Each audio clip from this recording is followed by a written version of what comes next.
I'm Carol Mitchell, I'm Bob. my husband, and our son went to Afghanistan and was killed in Afghanistan.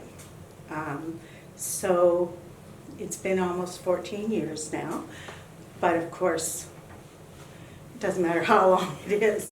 3 months later, my youngest son died of cancer. So that was a particularly bad year for us. My son was very, I won't say he was happy to go to Afghanistan, but he was very dedicated to going to Afghanistan because he said that it was a just cause. And he was one of the guys who said to the other, there was a troop of them that were together in the Dragoons, because he was in the Dragoon, who he said to, if anything happens, we have to be in good shape. So they all went and started working out, and when he was killed, the pilot said that he never would have made it as far as he did, except that he was in such good condition. So he was right, but it didn't help him any. But you know, they needed to be in good condition. So before he left, we talked, and he said that he wasn't sure he was going to come back. And I said to him, well, then don't go, because if you don't come back, I don't want you to go. And he said, Mom, I have to go. I believe in it, and I have freedom, and I want the people in Afghanistan to have freedom. I want children to be able to go to school, and I want women to have a say in what they do. So he was aware that people were going to die and had died, but he just felt he had to go. And talking to other veterans who went to Afghanistan, a lot of them would say, not coming back, and then the next tour they'd be back, because they knew that if they didn't, it would be overrun again. And of course, I guess that's what's happened. That was his life. He had an injury many years before he joined the armed forces. He was at Meaford, and he was with, what were those? Militias. Yeah, but He was in the militia. He was with Green Beret. the special, Green Beret from United States. They came up to train, and they took him under their wing, and they went running every day carrying this huge log. And if you've been out to the base, you know there's a great big hill that they run up and down. And they also had pretend battles, I guess. I don't know what they call them. Anyway, he injured his foot, and that injury came back when he was in base camp. And they just said it was a permanent injury. So they discharged him. And then he worked, and he went to physio, and he had another job. He was going to be a chef. Mm-hmm. And so but anyway, he got the use of his foot back and rejoined the Army just after Afghanistan, and went back in. And that was his, he really wanted to be in the armed forces. Yes, 2003. And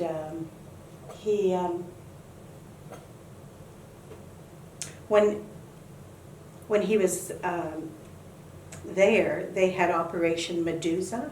That was their big operation at that time. And so he survived Operation Medusa, but he was right near where the young man who was killed by the American pilots, by mistake, he was just down from them.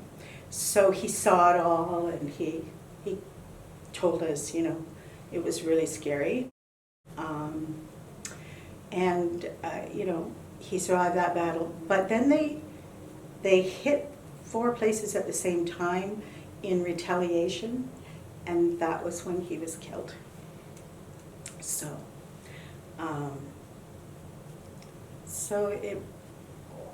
he wasn't there a long time, but he was doing what he believed in. While he was there, Mark got cancer or was diagnosed. He obviously had it previous, and so they weren't sure that Mark would survive until Jim came. He was supposed to come and leave, and he would have been alive because Mark lasts till December the 28th, which was 3 months after Jim died, so October the 3rd. So, and Mark didn't want Jim to be told because he felt that his mind had to be completely on what he was doing. So, but he and the captain that was, he was in a Coyote. He and the captain of the Coyote used to fight for the phone, I forget what you call it. Yeah, the satellite phone. And so, because they would phone home, they were able to phone home, where foot soldiers probably didn't have the same opportunities as they did.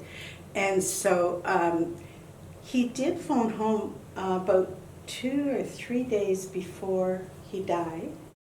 And I asked him if he would talk to, he was actually looking for Leanne, but anyway, he didn't have time to talk for her. And he said he had time to see Mark. And Mark was slow, moving guy. He didn't never ran. So he said, well, tell him to hurry. So Mark knew that his diagnosis was not a good one, although he was fighting it. He said to Jim, I'm so proud of you. And I really love you, Jim. And Jim said, Mark, everything that you've gone through in your life, I'm proud of you too. And I love you. And when I get home, we're going to do some stuff together. And then they started joking a little. And so it was really wonderful that they were able to do that, because then Mark had that memory, but so did I. So, and then we got the news. We actually got it from Leanne. Leanne phoned us. Bob was out, and the armed forces in Meaford, I don't know what happened. There was a glitch, because usually somebody comes to your house.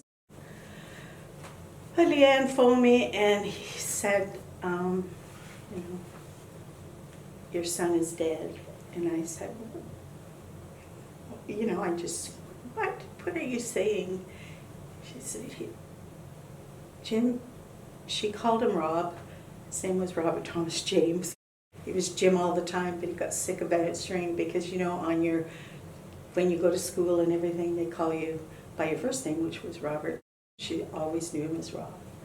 So she said, Rob's dead. And I said, no, he's not. Who told you that? She said, the armed forces are here. And I said, you let me talk to them, because he's not dead. And the Padre came on and said he was. And I guess I was screaming at him. And my son came upstairs and he said, what's happening? And I said, they're telling me Jim is dead. And he just went white. And then from there, of course he had died, and then I had to get a hold of Bob. And I tried not to tell him because he was out in a truck, and I didn't want, and then he phoned back and he said, you've got to tell me what's going on, why I have to come back. And I said Jim was dead. And so one of the dentists in town, Dr. Totten, flies, and somebody talked to him, and then he said he would fly us there. And so we got to Afghanistan, or to Petawawa that way. So, and and it was a holiday weekend, a Thanksgiving, near Thanksgiving, and so everything was held up. You know, the Highway of Heroes, it hadn't started yet, but when we went to see the Plainland in Trenton, what they do is they have a ceremony, and they gave Leanne and I the silver crosses with a rosewood box with other things in it. Then there, when the plane lands, but while we were there, then a lot of the colonels and that were there. And they came up, and one of the colonels said to me, was it Ninchunchuk that said it? I'm not sure if it was Ninchunchuk who came up to me and said to me, you know, I'm sorry for your loss, but you know that if it was Hilliard. But if Jim was here and you said to him, you're going to die, so stay, would he have stayed? And I said, actually, I had that conversation with him. And he said, no, he wouldn't. But I said, I might have acted differently. So, but then we went out to the parade ground, or where the planes land, and the plane landed, and they had trouble with the mechanism where they have a coffin in and it slides out, and so there was another Gillum who died as well, and he came out first, and his family was there, and he had 2 children and his wife, and she kept apologizing to us because he had rank, so they always, you know, feel it's their fault. I asked her, I said to her, you know, you're not an Afghani, you're not one of the guys that did it. Your husband's dead as well, you know, so. And then they do them, and then Jim's coffin came out. So it came out and went back in, and went back in. And it did that 2 or 3 times, and I don't even know who was next to me. And I said to them, you see, he doesn't want to come home, he wants to go back. So, and they gave us roses, And I kept breaking a stem while I was standing there, you know, and they kept giving me a new rose and taking the broken one. And those are things that I just remember. There are a lot of things I'm sure I don't. And then we were going back to Petawawa because that's where my daughter-in-law lives. I have to, and so we weren't following them to Toronto because, of course, first of all, there wasn't a Highway of Heroes then, but also what happens is they go and they have like an autopsy, and they make sure that they're not bringing home anything, diseases or anything like that. But they're never alone. They always have somebody with them. A soldier stays with them. And so we were introduced to that gentleman. And I knew that he wouldn't be alone. And then, you know, we all got in the cars. When we went out, all the people in the town had lined the streets with candles, and they were all standing, and it was really a wonderful thing that they were doing, and a respectful thing. So I told you I'd cry. It was so wonderful that, you know, because previous to that, I don't know, there wasn't a lot of press about Afghanistan. And when the picture of Jim went out, it was given to the press by his father-in-law, and Leanne had asked that there not be press except that she was going to write something, but he wasn't there yet, and I don't know what happened. But so that picture went out, and it was a picture of him and Leanne and the 3 kids, and it just went. Well, we got calls from California, so it just went viral kind of thing. And then people, like, I think somebody came up to Bob and asked if we were going to sue the government because we were losing both of our children. And Bob said, you know, this was my son's choice. This is not something that I'm going to discuss with you. And things like that. But previous to that, there wasn't a lot. And then it just seemed to pick up from there, and, you know, because people were dying. Of course, not as many as in World War I or World War II, but it's a whole different warfare than it was then. That was the start of Medusa. Yeah. Medusa War. Well, Medusa people.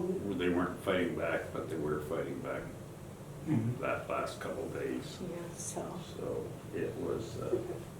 Yeah. They started out being peacekeepers, you know, in Afghanistan, and then my understanding is, and nobody just came and explained it to me, but they went to a village, and the village elders and that met with them. And then they came back with teddy bears and chocolate bars and stuff like that. And when they were sitting around, they got their heads cut off by a group of people. And they couldn't do anything because they have no, you know, if you're a peacekeeper, you have a weapon, but it doesn't have bullets in it. Or, you know, so you have, before you, my understanding is, before you can use it, you have to get permission. And of course, so then things change from there. And Yeah, that was a couple days before. Before but that, they had, so. when they got shut. But when he was there, it wasn't peacekeeping.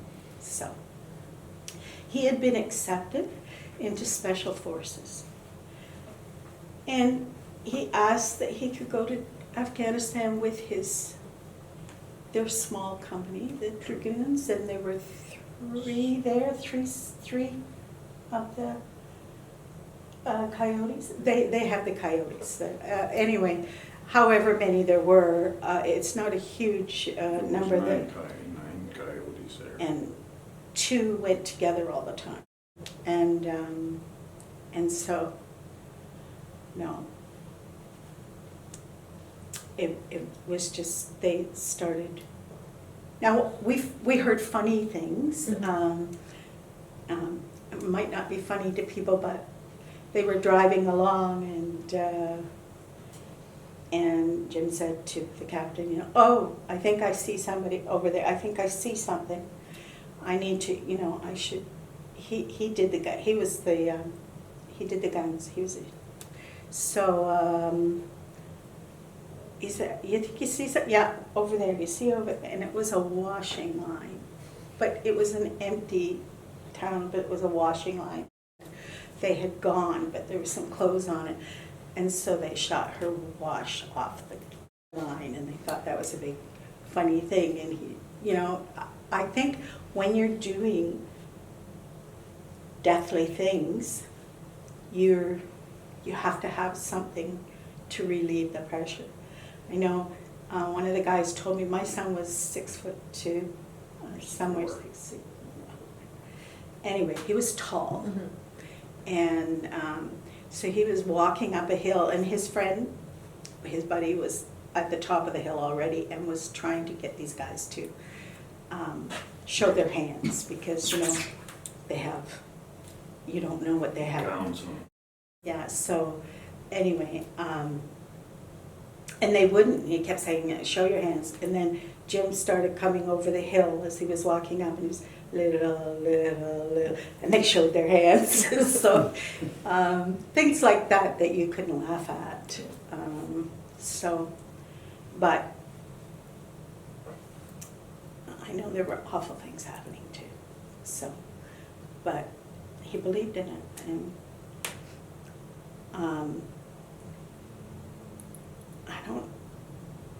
I wish there were no wars.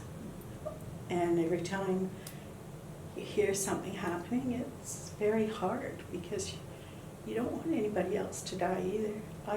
I worked for Hope for a little while. I'm not sure if you know what Hope is. It's an organization that is supported by the Armed Forces.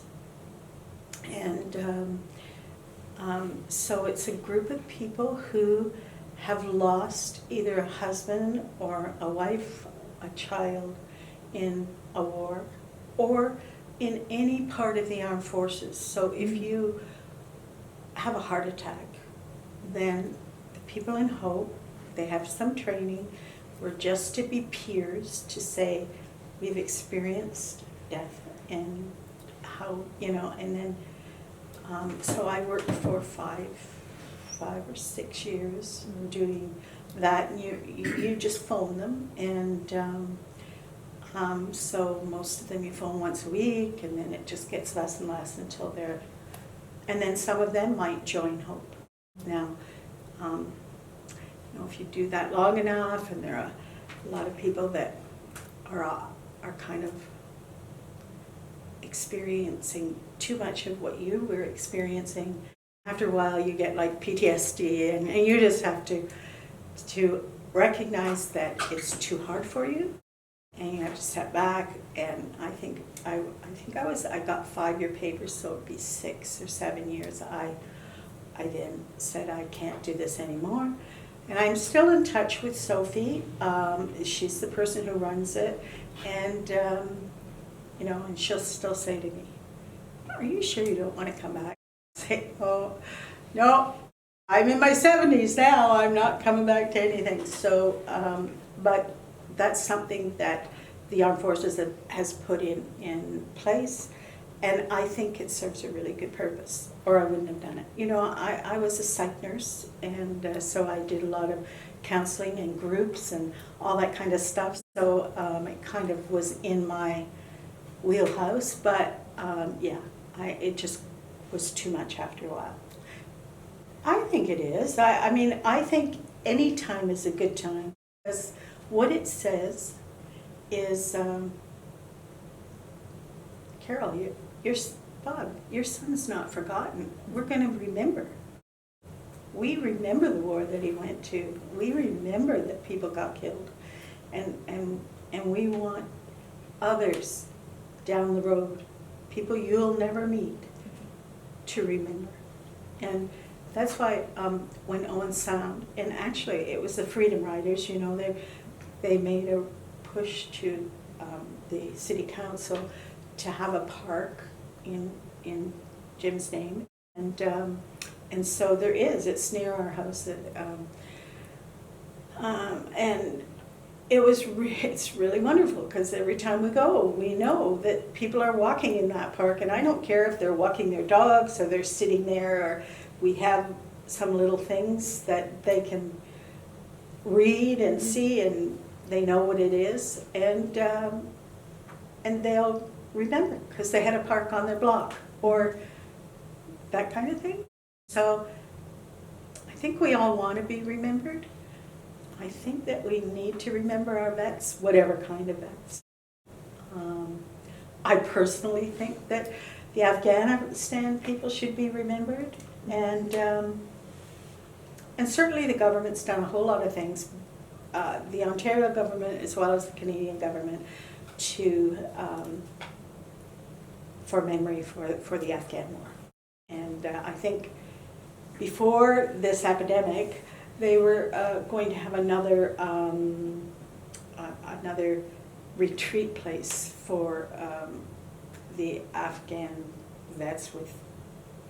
They sent out 4 or 5 different alternatives of what did we think would work, and then they were going to set it up like a park that you could go to with benches and have picnics or whatever, but still see these big memory things. And when the guys were in Afghanistan, when they fell, I don't know who made the plaques, but there were plaques made for each man with his picture on it and his name, and so it was set up.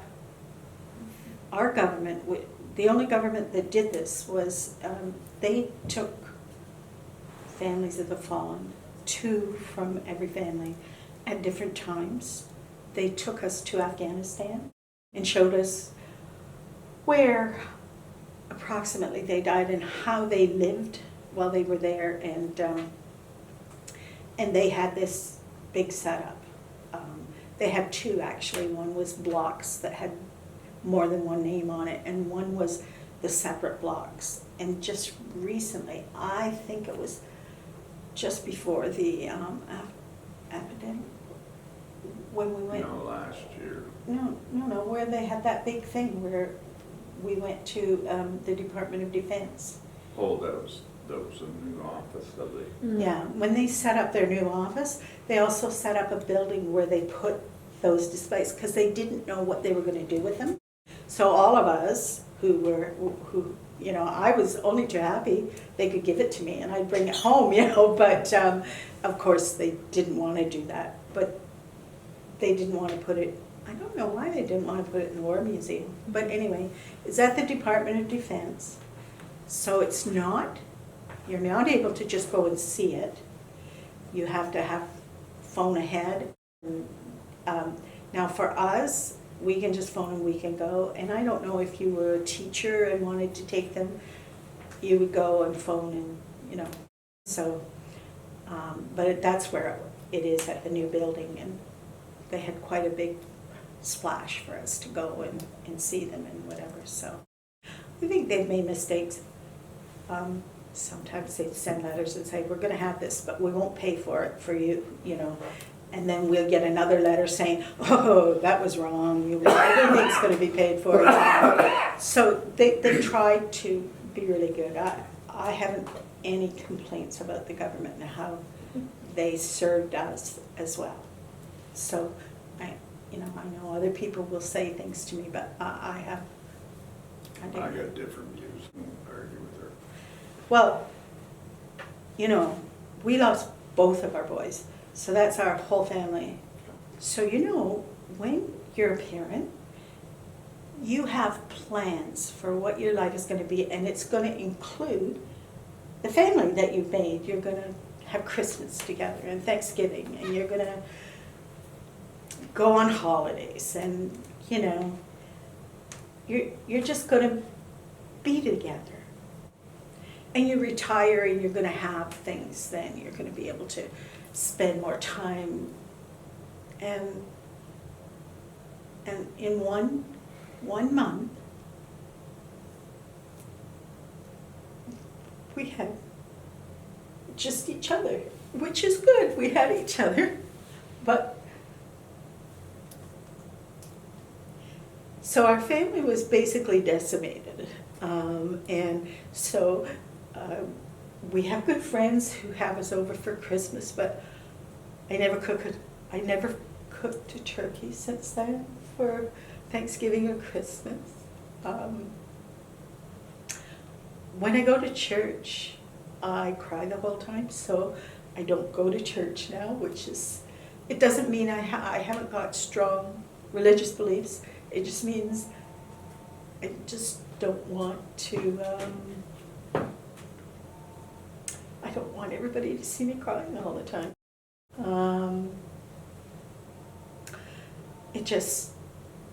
Your life is totally different.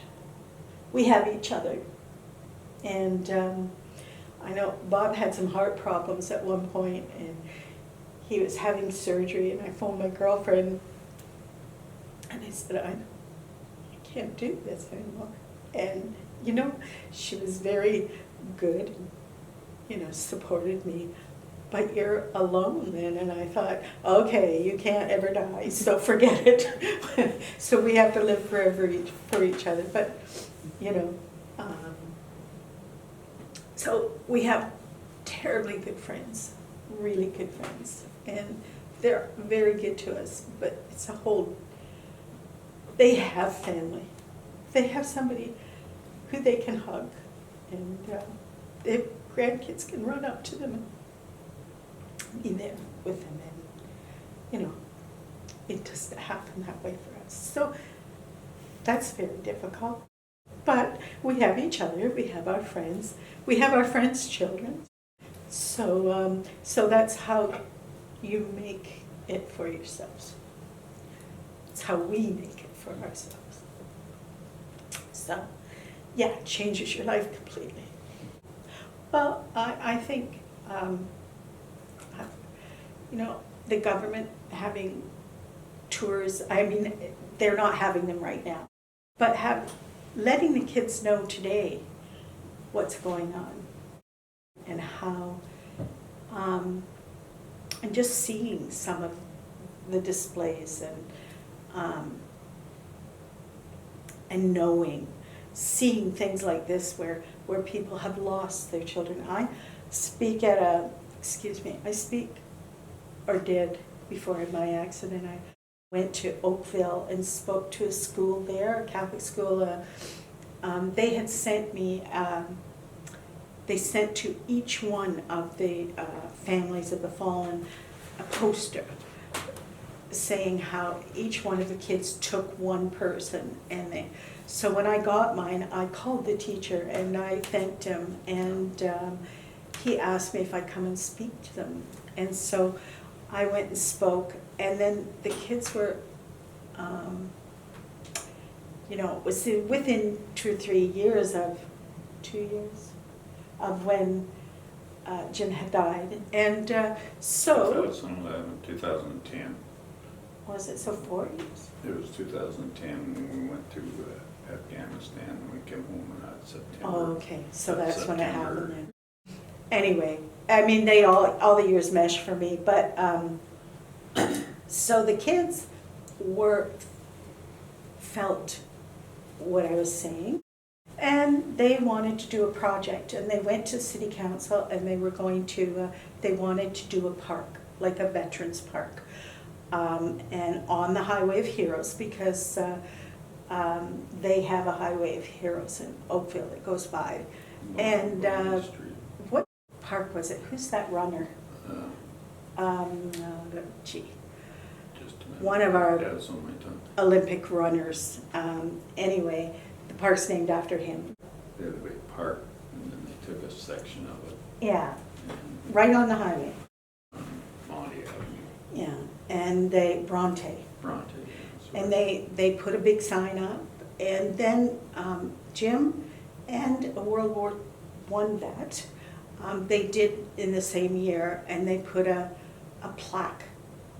And then I spoke there, and then every year I've gone and spoke when they've put another plaque in, and other parents or mothers or wives or whatever have spoken as well, but they've always asked me to speak. And They said you. and so, yeah, because they said that I inspired them to do something. And you know, that's the most I would ever want to do, is inspire somebody to, especially that age, to realize it's real. It's just not on TV. This is real. And so every year they've had that. Now sometimes when the principles change, it gets a little different, but we've had something mostly every year. And then they asked me to come and judge their speeches. So I go twice a year. And then, Till the pandemic happened. yeah, and then I had a fall as well. And so for a year I was kind of out of I broke my foot and shoulder, so elbow. I couldn't do much walking. So I haven't been back. But, you know, it doesn't matter if I ever go back, because they have the memories. And every year they do something, and they continue to send posters to people. And so I think, what else could you ask of the young people? You know, I want things like Billy Bishop and the War Museum, and you know, I want those to represent all of the, you know, that's my wish. I know that isn't always the case, but all of the people who are fallen, all of the people who put their lives on the line, and whether they came back or not, they still should be revered. So that's what I We've did. made many friends, Oh, like Don Yeah. White. and then we've also met Prince Charles and Camilla. For 3 times. 3 times, 3 times. So, and they were just really, really great. You know, he was really quite personable, and so was she. And she loved Canada. And she said to me, the only thing is, it's such a big country and so we go from coast to coast. And she said, my feet are killing me. So, so she was, you know, I find that personable, you know, sharing things like that. So I thought, oh, this is nice that we can see this. It doesn't fit into anything as far as the war goes. What it fits into is, you know, we're here for you too. We're another country, but we care about what happens to you. You know, that's one of the, and Oakville and these things that just, it makes you feel that people care. So, you know, I really feel that the people in Owen Sound care, have been good to us. Yes, there are people who are against the war and say silly things, but you know, also I remember saying to this colonel, you know, I get so mad when people say to me, you know, to the government or why are they at war? You know, they shouldn't be in a country that they shouldn't be in, and all this. I said, how do you stand it? Because they say they call you names and they say things, and he said, well, you know, I think we have to go back to the beginning, which is freedom. In Canada, we have freedom, and we're fighting in other places for freedom.